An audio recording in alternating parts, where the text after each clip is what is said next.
Hey, what's up, everyone? It's Jermaine, and welcome to How She Did It Cozy Conversations with T. And in this series, we're going to actually talk to a couple of successful, self made female personalities. Yes, go girls! And we're going to find out the secret to their successes. And today, please help me welcome a very special guest, Anna Haotanto! Hi.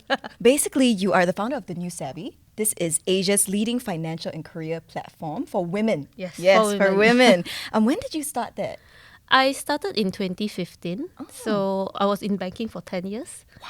Yeah, and I had some health problems, and I thought, okay, you know what, I want to take a break from work, right? And it's a long story, but in summary, I thought, what is the most underserved and overlooked market? And I thought it was women. Absolutely, yeah. I agree. And I think when it comes to women and finance, right, it's a concept that I think even 10 years ago would seem very foreign. When I first started, we tried to raise money for the platform, for the New Savvy, and I spoke to so many investors and so many men, right? And they said, why would you want to start a platform for women? Because, women are just not interested in finance. Were you offended by that? No, I think there are some truth to that. I think, in this 7 years journey, women's viewpoints towards finance have changed. They have matured. We have changed the conversation. Like in the past, we always talk about like why you must take care of your finances, right? And even then, when I ask my friends, a lot of them are just not interested. Yeah. And to be fair, finance is a very boring topic to most people. Actually, right? a bit.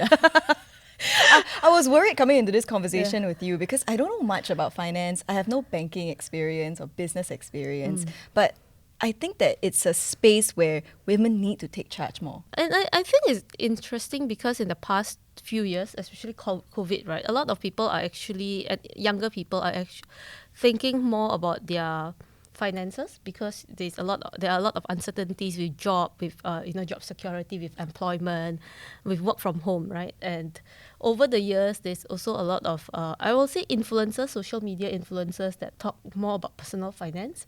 And of course, you have all the your Wall Street bets, all your GameStop that make a lot of people, including women, more interested in it. I understand, but not only are you in finance, you're a partner at ABZD Capital, and you're also a CMO at Gourmet Food Holdings. Correct. Which is, it's home to brands like Suter, Mrs. Pho, Berg's Burgers. Very delicious, by the way. Yeah, I know. You always come to our openings. Because it's so good. It's really, really good.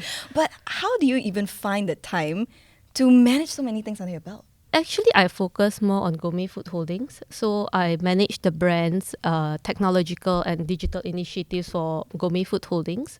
We currently have about 20 outlets globally.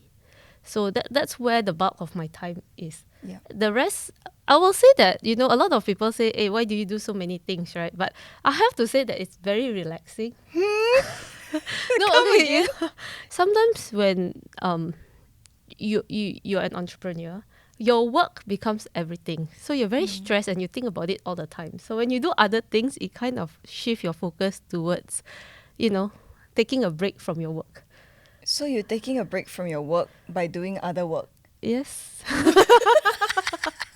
But I think it's just amazing that I guess when you first came into this industry or started working, you had a goal of wanting to help your parents. Why? The turning point came when I was in university. I think I was in SMU and I was about 19, 20 and I remember thinking, okay, I guess all of you are too young, but it was 07, 06 where markets are booming, right? It's almost like today. And I was living in Tampines, renting a flat with my parents and I was very, very afraid that, every time that, every year my landlord raised the rent and I was afraid that one day he raised to the point that we cannot afford it and we have to leave the house. So it's very strange, but at 21 years old, I was in SMU studying finance and I sat in this course and I thought, okay, you know what, I'm 21. What's my greatest fear? My greatest fear is not having a roof over my family, over our head. And I want to buy a house, a property for my parents, for my family before I'm 30. At 21 years old, that's what was going through your mind. Yeah. I was very naive and a bit stupid, I think. No, that's filial. I think you should call it like filial. No, but I think it's quite funny because, I really don't know anything. So I thought, okay, how much is a HDB flat? And I Googled it and I got shocked. I really got shocked. I'm a very ordinary girl. I have no special talents. I'm not like, how can I afford a $500,000 house, in my lifetime? So that kind of sparked my journey and I guess fascination with wealth building. I actually did a spreadsheet and a lot of like financial simulation where I thought, okay, if I come out to work and earn about 3,000, which was about the median pay at my at that time, how much must I save and how much returns must I make to reach that goal? How long would it take as well? Yes. Right. So one of the biggest realization is you cannot just depend on your paycheck. So you need to have side hustles or passive income. Yes, and also to invest and make your money work harder for you. You see, you say that you say that at 21 years old, you have no talent and all that, but this is talent. Getting to this conclusion is talent. So you said that your goal at 21 was to buy your parents a home before you turned 30. Did you manage to do that?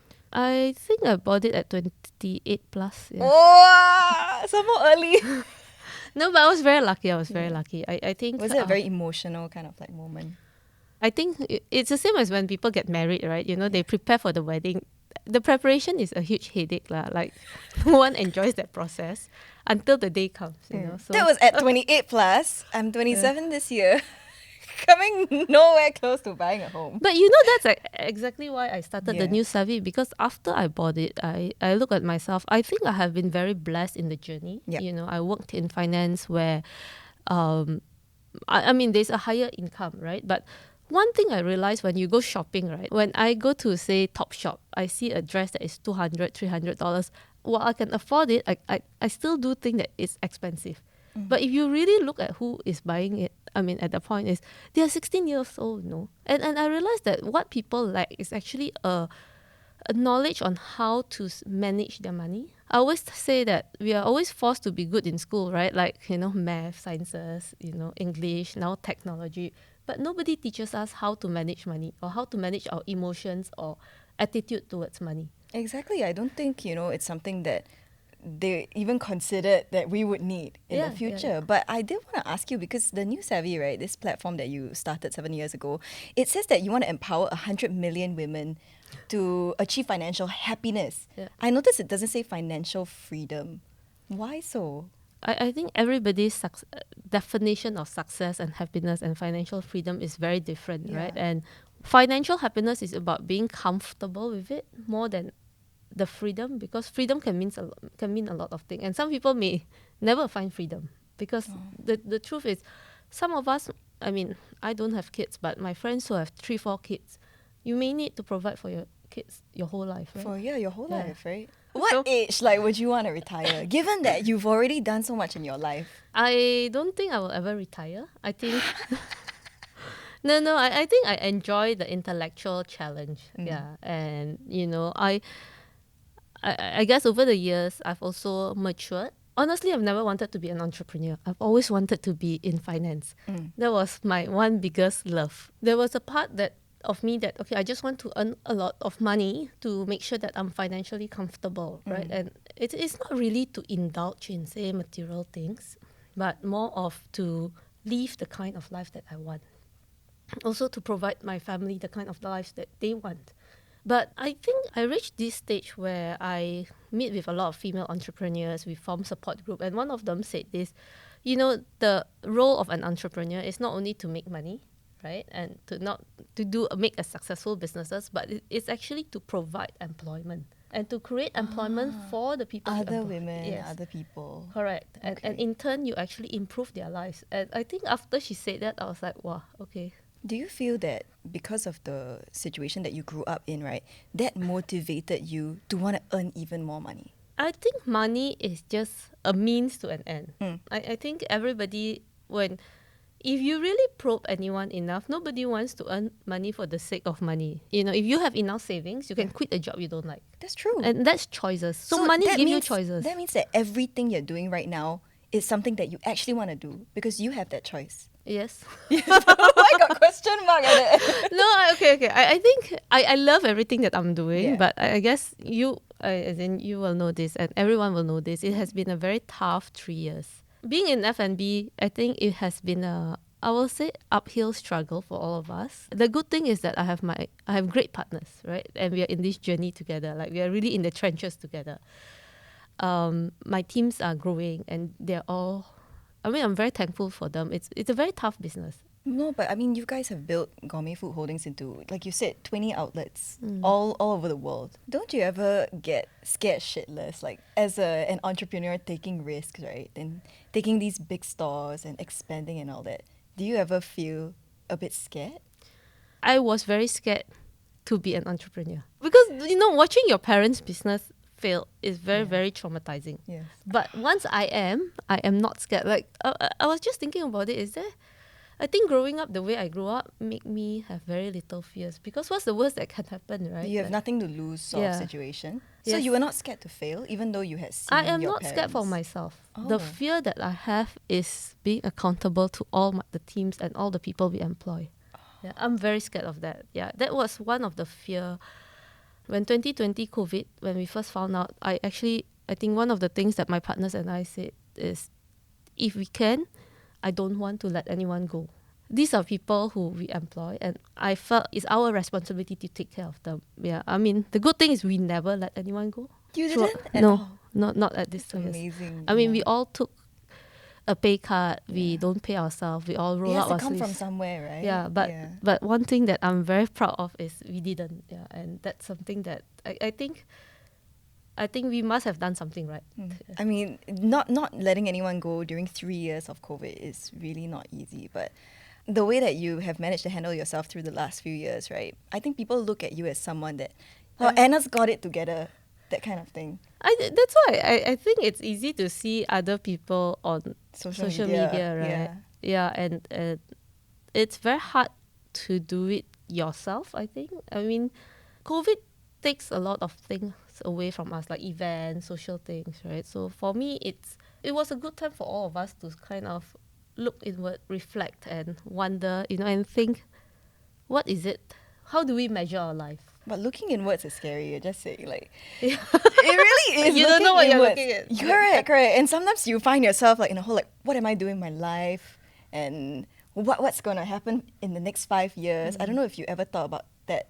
So a few years ago, if you ask me, I do. Yeah. And my life was always, I will say it was always marked or always planned for achievement. So if my 5-year plan is to, learn business Mandarin, to complete this course, that course, and, to achieve this, right? And actually, one of the realization I have is because of the way I grew up, right? You kind of invalidate yourself. Because I thought, if I work hard, I have a good job, it's my way out of this hellhole. And in between those years, I will say, okay, what I feel doesn't matter. What I like doesn't matter, right? Because I need to achieve all this before I can be happy, or I need to achieve all this before I can have time to pursue the things I want. That's a lot of pressure on any person, right? I guess, but I think a lot of us somewhat live that way, right? Yeah. In Singapore. I think in an Asian family, right, emotions are something that are very rarely acknowledged. Yep. Yeah, which is why I can't imagine how it was going through all that with your parents. It must have been a very emotional time, but how did they express their emotions? My parents are very warm, loving people, right? I know they love me, and I think one of the things that I always am very thankful for is, I think they gave me this self-confidence that, if I want to do anything, I can. If I want to achieve Yes. anything, I can. They don't really say, okay, you need to be a doctor, right? Or you need to be a lawyer. There was never that. And I think somehow I always end up disappointing them. You think they're disappointed in you? No, I mean, like, okay, I was supposed to go to law school and I decided not to go law school at last Okay. minute, things Yeah. like that. So they've always let me be who I am. That's great. Yeah, it's great, but there was never expectation, so I kind of have to find out my way myself. Yeah. So if you could do like anything differently, like for example, stay in law school, would you have done that? Like let's say if you can go back and change things now. I won't change the events. I think what I will change is the fact that I will acknowledge all the experiences that I have, and also look back to be a healthier and more emotionally rounded person. Yeah. Emotionally rounded person. Do you think that helps you in business and as an entrepreneur? There are many forms of leadership. You can be a very hard, heavy hitting bosses or very efficient bosses, say like Steve Jobs, Elon Musk, right? They are known to be quite difficult bosses. Unlikable. Yeah, and now we embrace a different type of leadership. We embrace a more empathetic, female type of leadership, right? Somebody that cares. And many research have shown that when a leader is able to empathize and to care, it actually makes employees more loyal and happier at the workplace. Yeah. But as a woman in several key leadership positions, has anyone ever like underestimated you or just felt that you didn't deserve a seat at the table? So I started the Singapore FinTech Association with 11 guys. So when we sat at the table, I think this young guy, we went around introducing ourselves, and he said, "What gives you the right to sit at this table?" And I was, exactly. And I was a bit confused. You right? already had banking experience and finance experience, right? At this And he point. was a lot younger than I was. Okay, but anyway, so I just Wow, angry. so I just looked at him and I said, "What gives you the right to sit here?" Right? Like, You said that to him? yeah. I High did. five, Anna. Good job.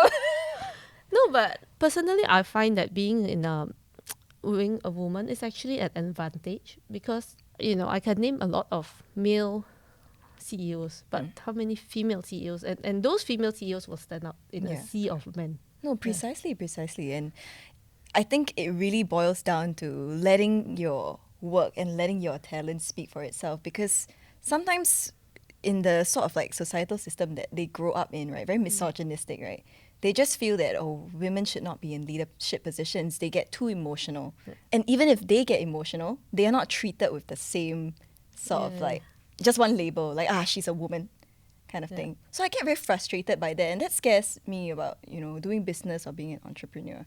But something else that scares me also is failure, right? Why? Yeah. Why are you asking me? But why are you afraid Why does of failure scare me? Who wants to fail? No, but what's the worst? I mean, even if you fail, for example, Yeah. what's the worst? Like you're young. You still have a long way to go. It's like paise, you know what I mean? When you fail, then people will laugh at you, people will judge you. The people who laugh and judge you don't really matter. The people who love you will encourage you or will really support you. That's true. I mean, we all will fail. Yeah.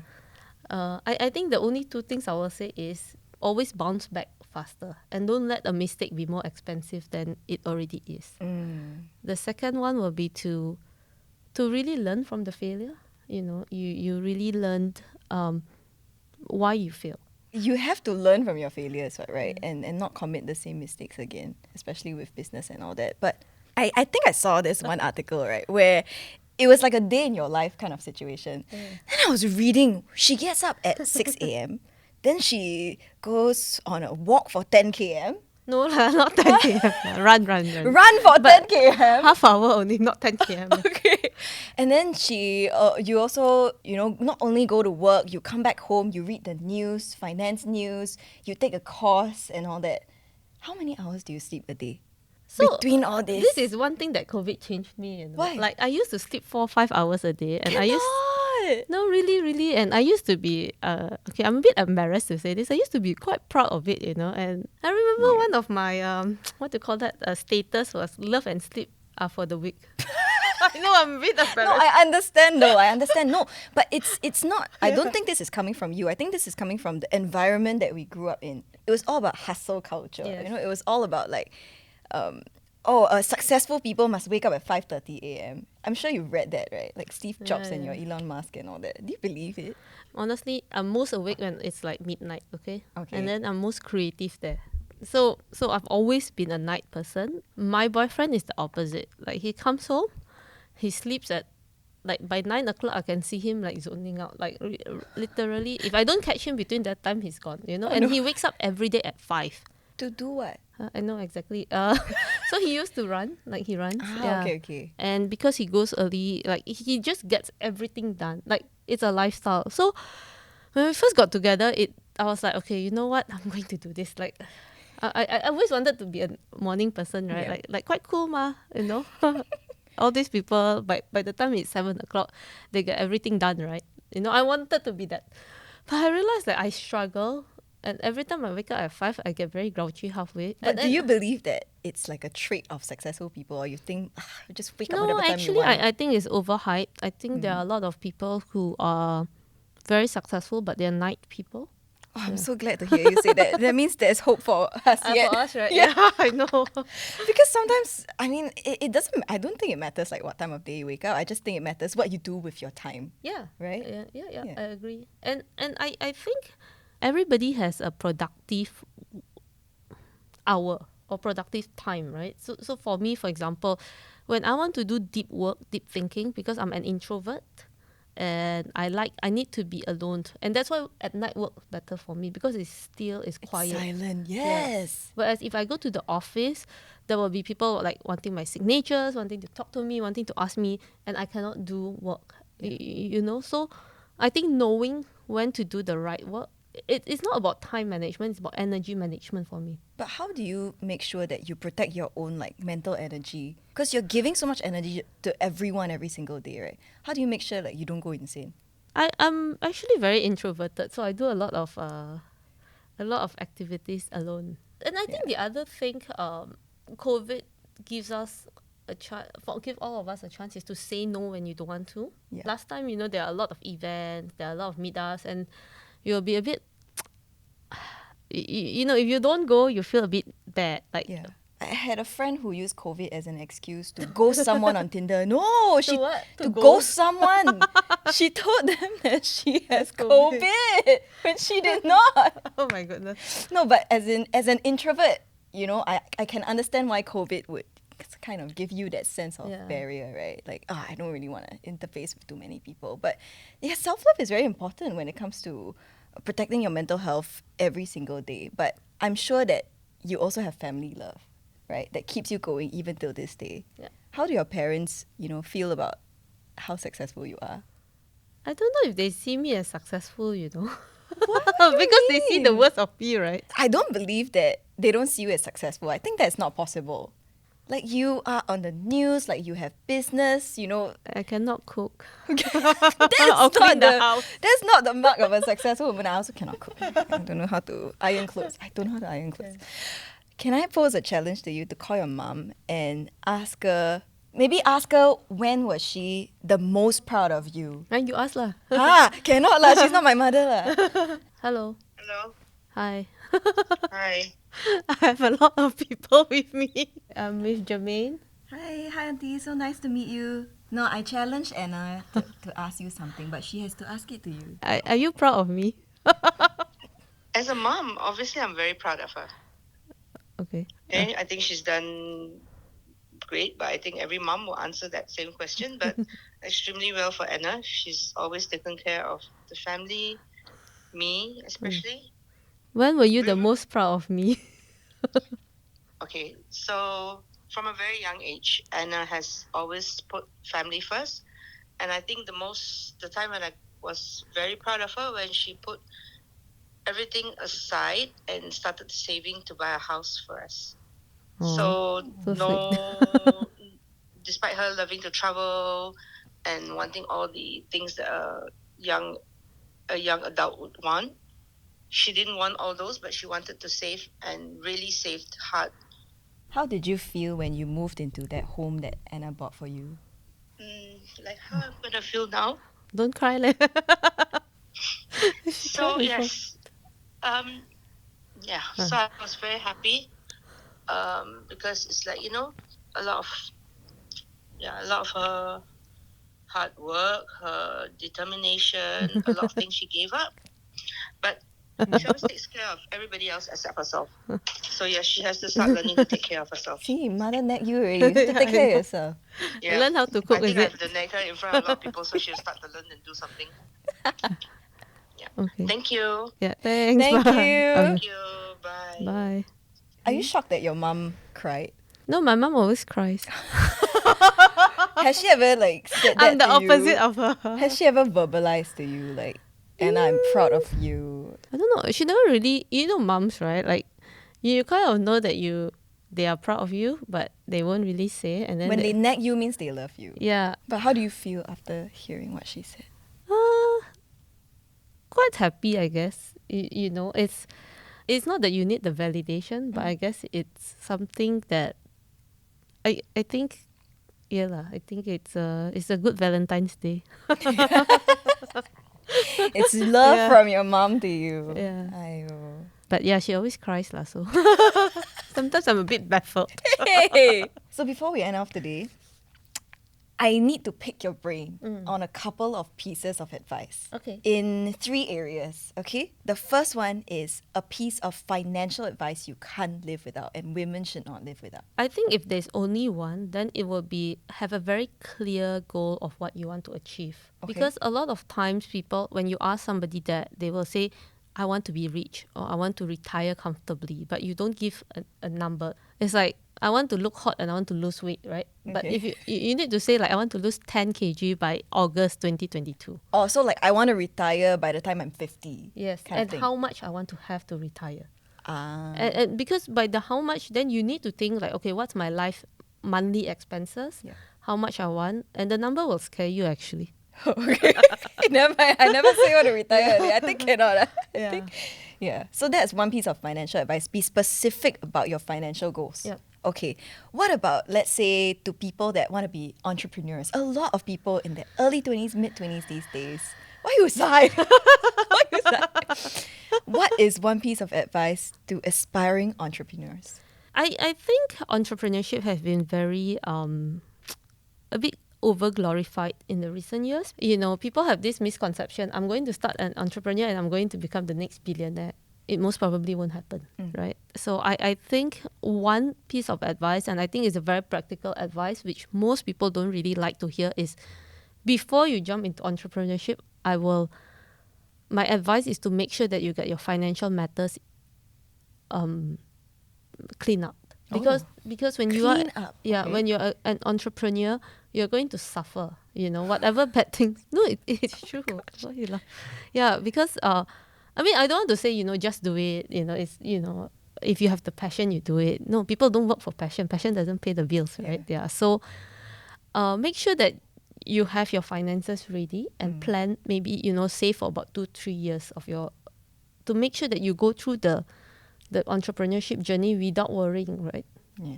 I mean, especially if you're married or you have dependents, Kids then or, yeah. yes, you need to make sure that everything else is well taken care of, that you can focus on the business.